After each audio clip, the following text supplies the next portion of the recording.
Woohoo! Virgo!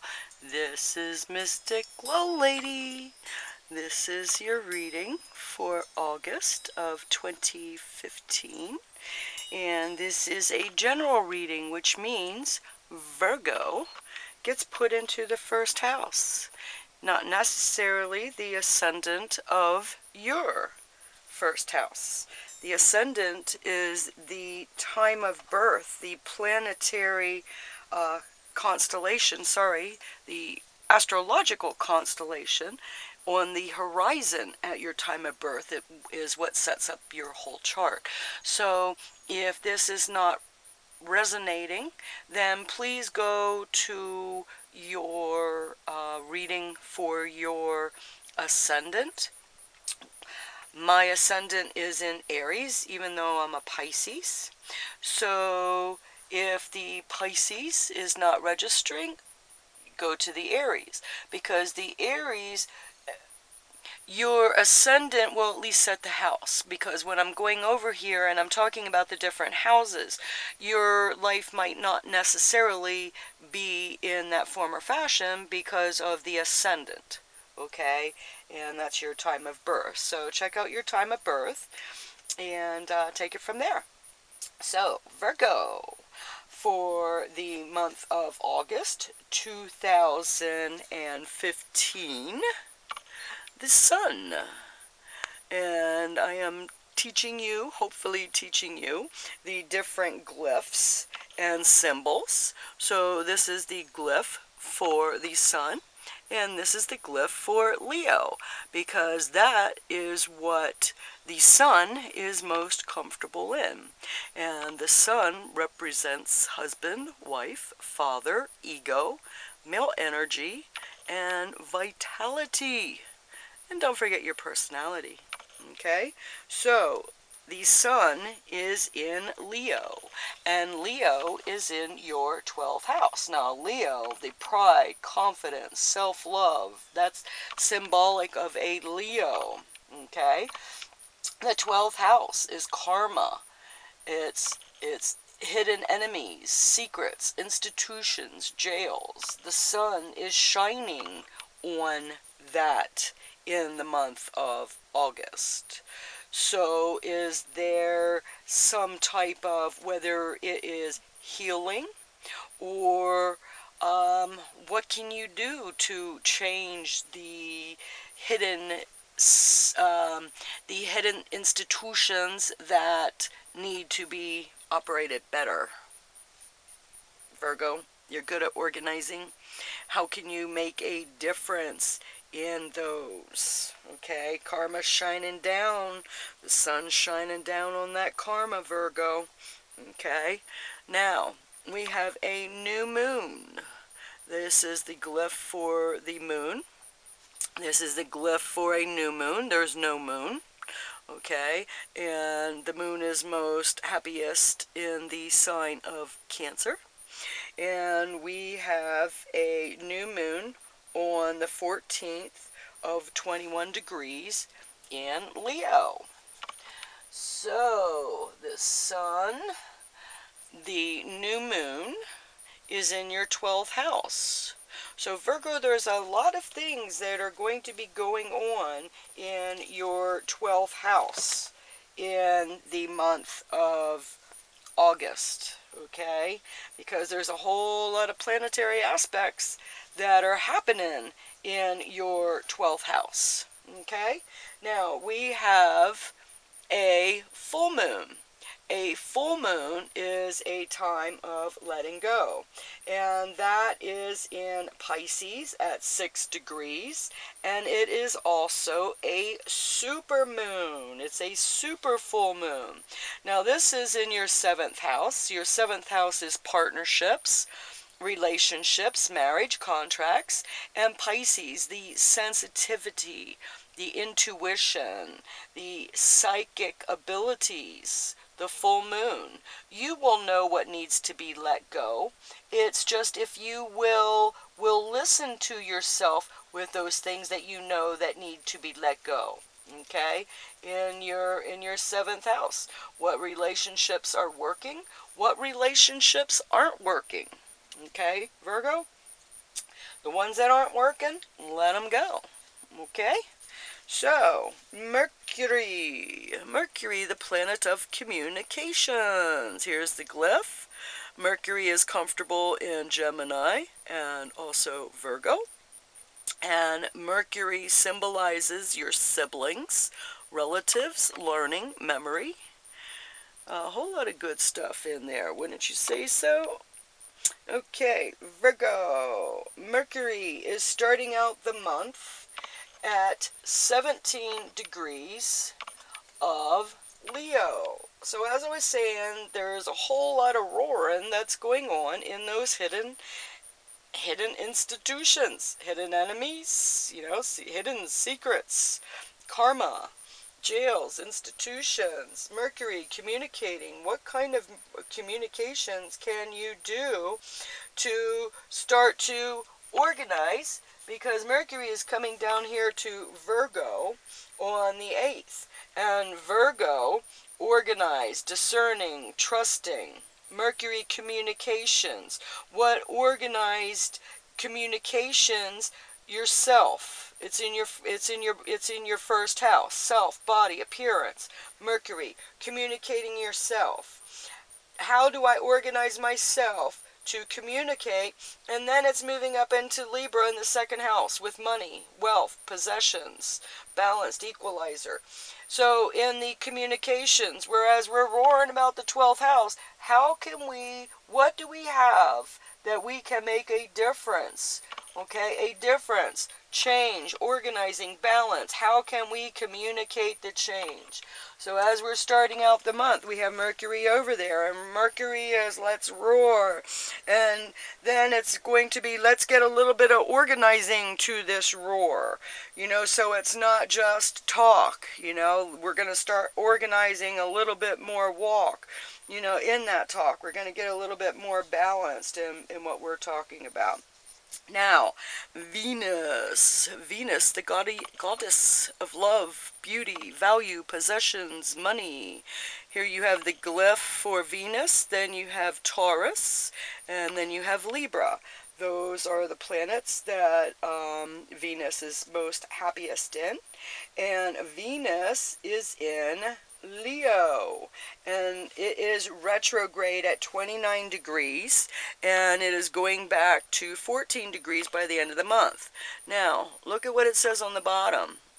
Retrograde, laziness, drama, focus on money. Okay? So, Venus, all right, right there in the 12th house. Don't get so lazy. You have things that have got to be done. Even though Venus is, let's kick back. It's about the time when you kick back that's when those, other things come in and bite your butt. All right. So Venus is retrograde. Be aware of that's what it means, and just be a little bit more intent of making sure that those hidden enemies don't stab you in your back. Okay.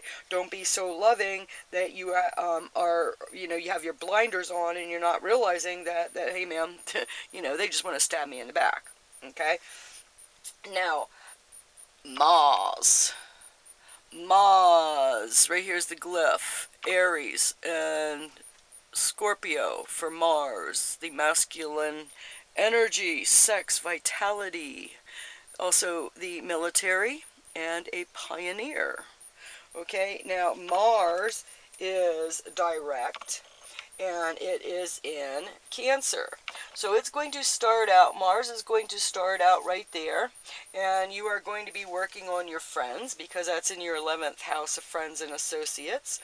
Cancer is understanding, it's expressing emotions, Cancer is an emotional sign, and it's there, friends and associates, being, you're really getting along good, it's working it with your friends, enjoying the work with your friends.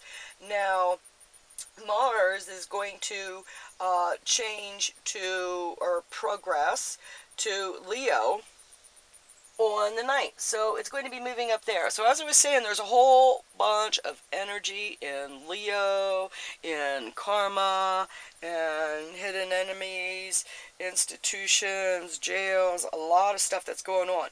Now, Mercury and Venus are going to be conjunct on September 1st. They're going to be on top. They're going to be 14 degrees. They're going to be on top of each other. They're going to be banging. Okay, and it's in Leo. So it's going to be roaring. All right. So, that's some good mojo that you're going to be making in the 12th house.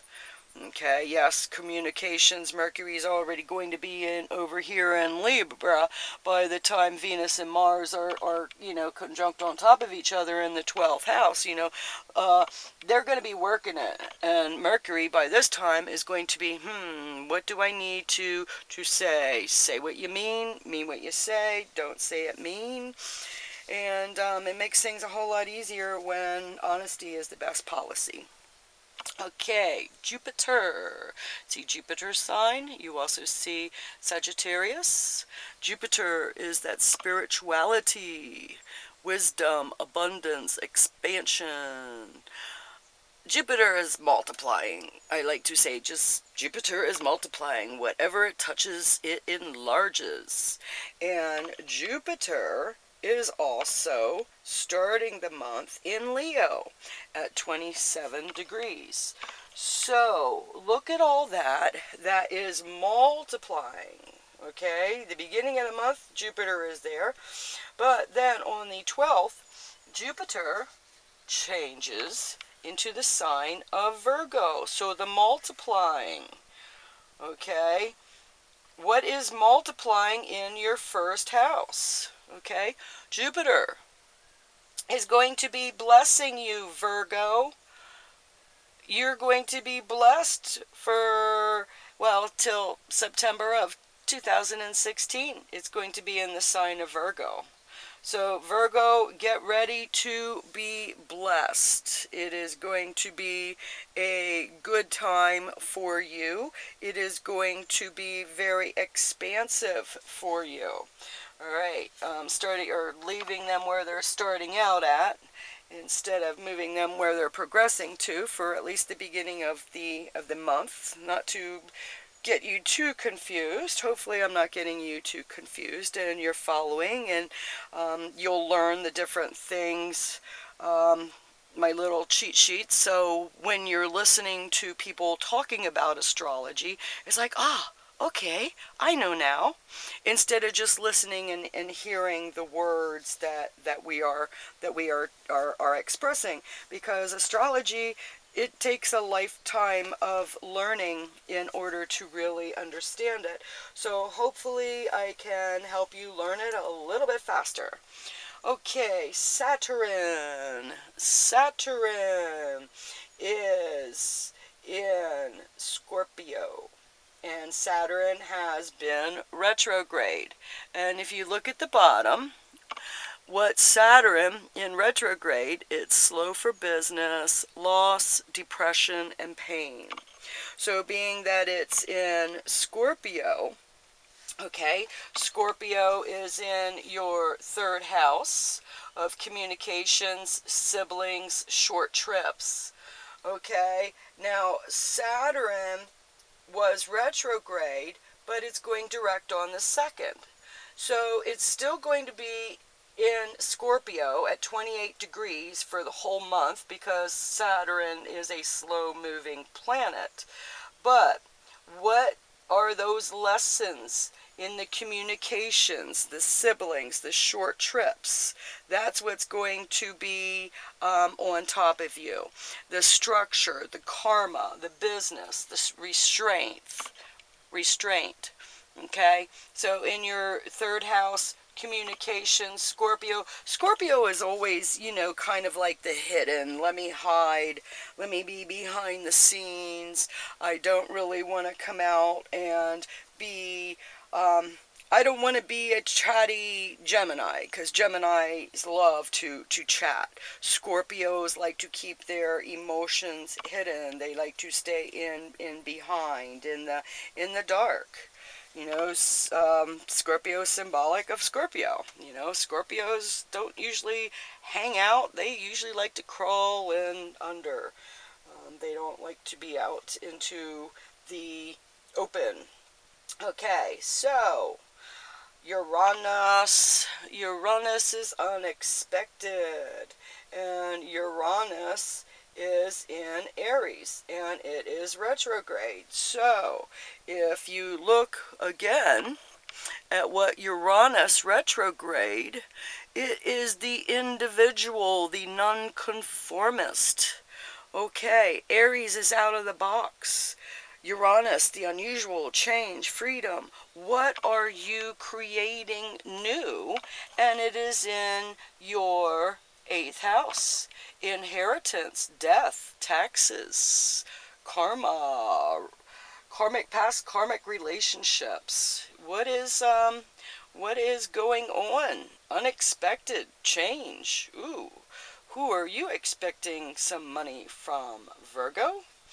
Is that unexpected money in there where you have a little bit more freedom than what you had in the past?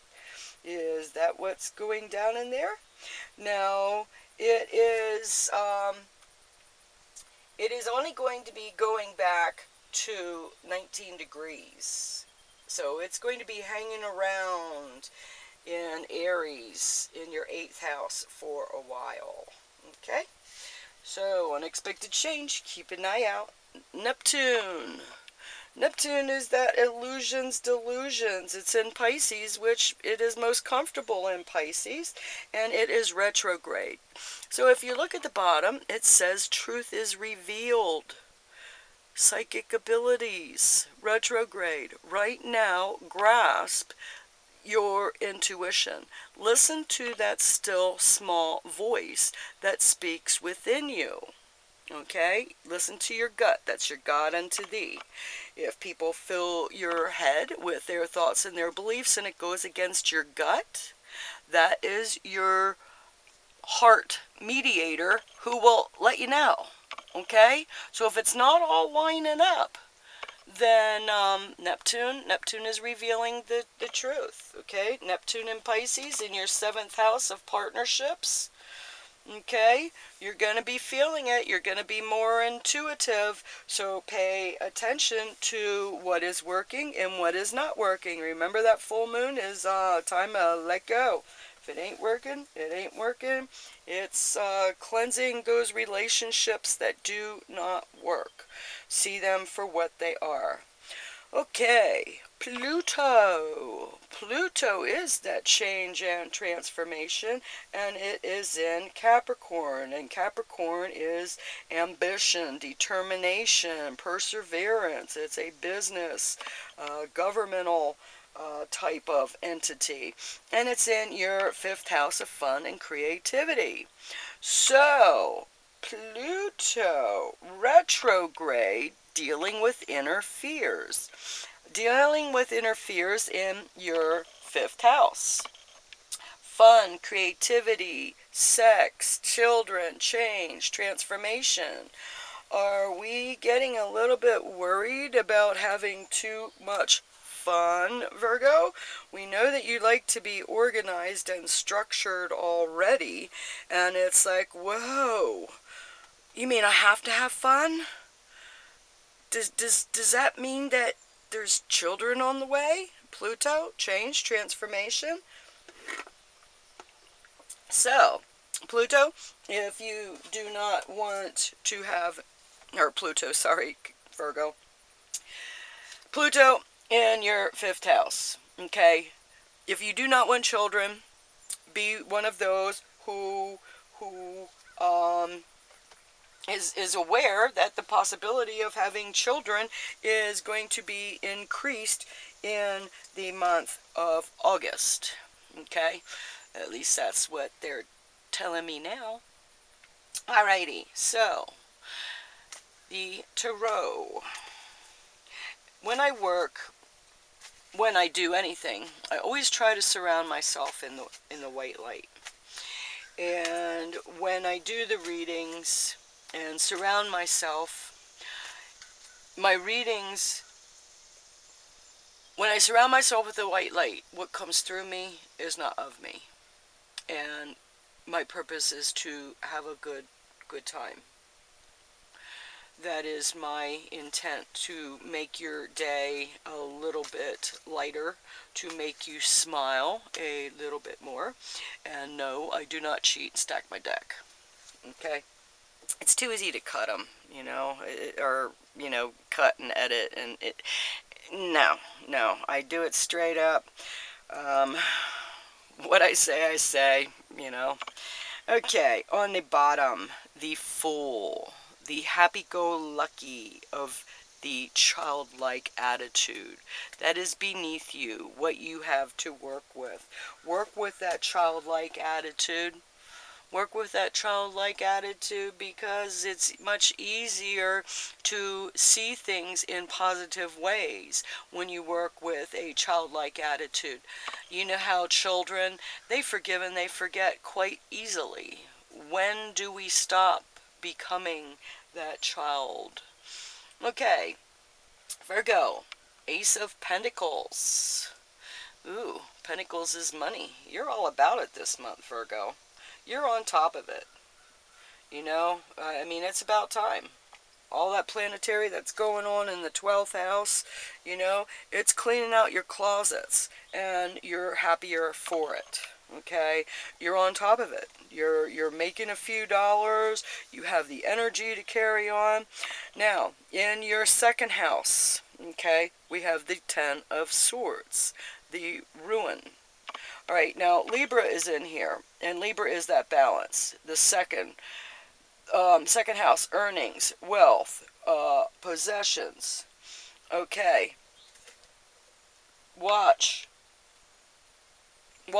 those stabbing you in the back to get your money. Be very careful of those people who are keeping an eye on you.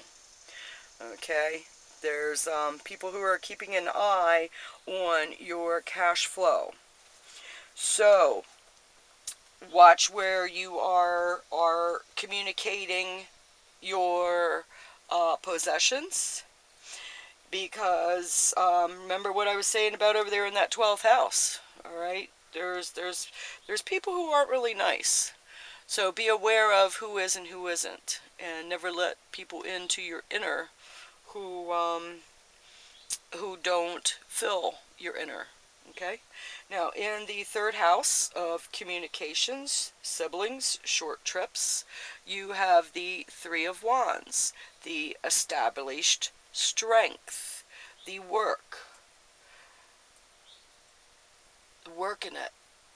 Saturn is in there. Saturn is the teacher. Are you going to be working more at communicating with your family, taking trips in order to see them more? That would be really nice. In the fourth house of home, you have the Princess of Cups. Cups, your emotions.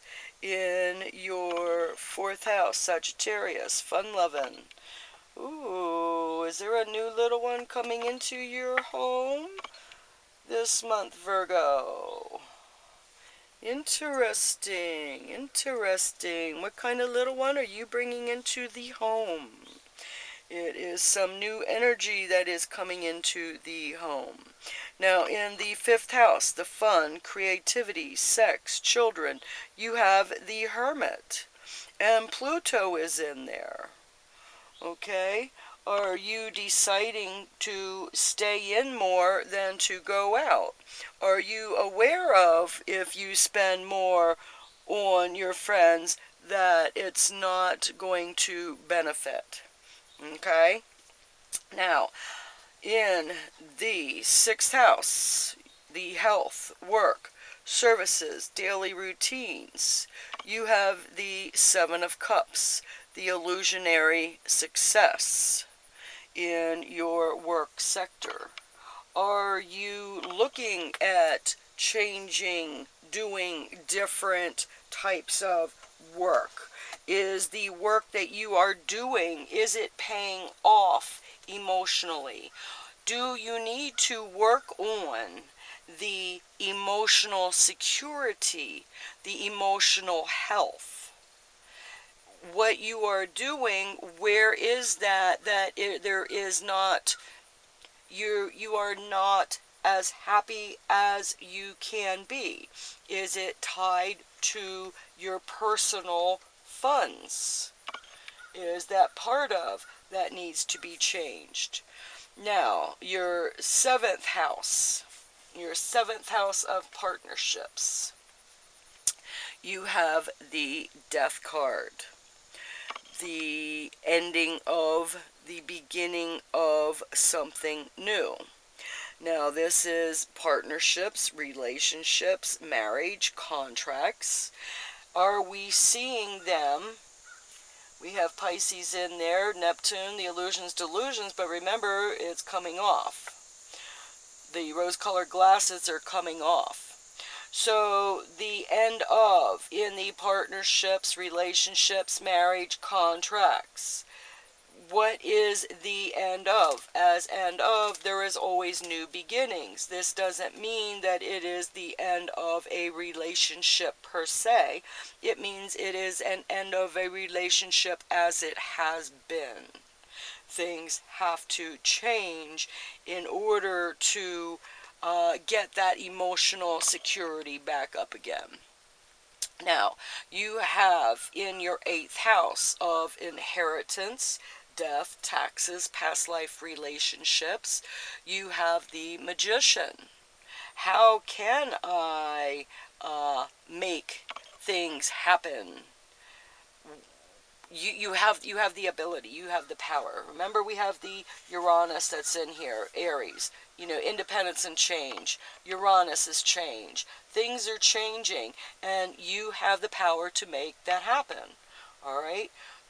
Don't feel that you have to be subservient to, because you don't.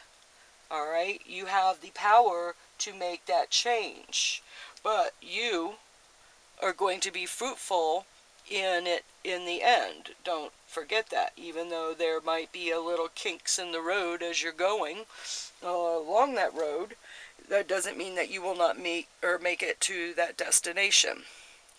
Now, in your 9th house, the 9th house of higher learning, long distance travel, spiritual quest, you have the 7 of Wands, the Valor.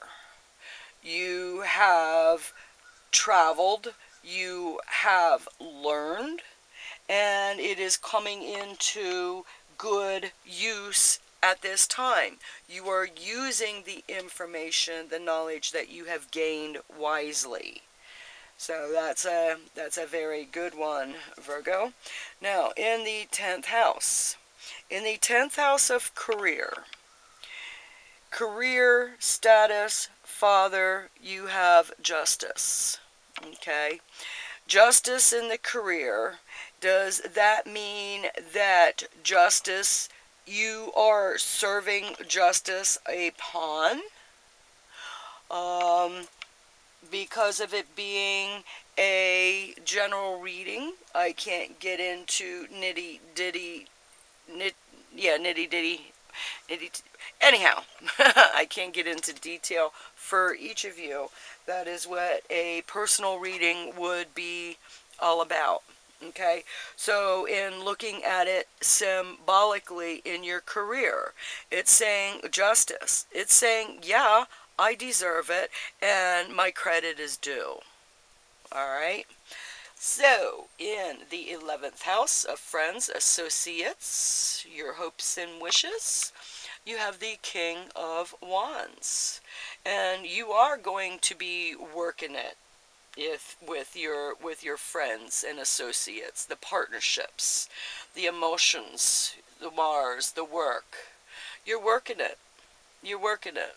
It's you have gained so much, and you are now using it to a wise fashion. Now, as we end it with the 12th house, those that karma, the hidden enemies, okay, institutions, we have the devil, the chaos, okay. So there's a whole lot of energy that is going on, all right, in the 12th house. Because you have Leo in there, that's a whole lot of roaring, all right. What kind of changes can you make? All right. You you know you know what you need to know. Don't look for the quick dollar because it probably is attached to something that you will pay dearly for in the end. Okay? So be aware. Don't always trust all of your friends and associates. Okay, those partnerships that aren't working, put it behind you. There is going to be some, let me stay on top of this. Let me stay on top of this. You can't sit on both sides of the fence, because if you sit on both sides of the fence, the tendency to get hurt is greater. So watch your partnerships that are pulling you one way or another, that will hurt you in your pocket. Okay? That's the kind of relationship that's going to have to be, gone by the wayside. All right? So just be aware of. And Virgo, I thank you for hanging with me. I'm hoping that you check out my teacher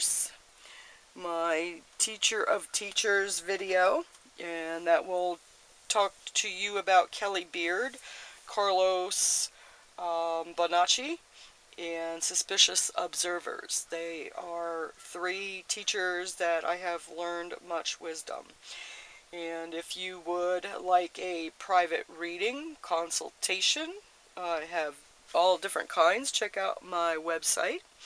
And please don't forget to like, share, subscribe, comment how you like this new format. And I'm working on a live format of some sort, whether I will continue to record these and then have a live conversation after, whether I will do these readings live and have questions at that time. Let me know what you think. So, Virgo, be good, be true to you, and I will talk to you in September. See you, love you, bye.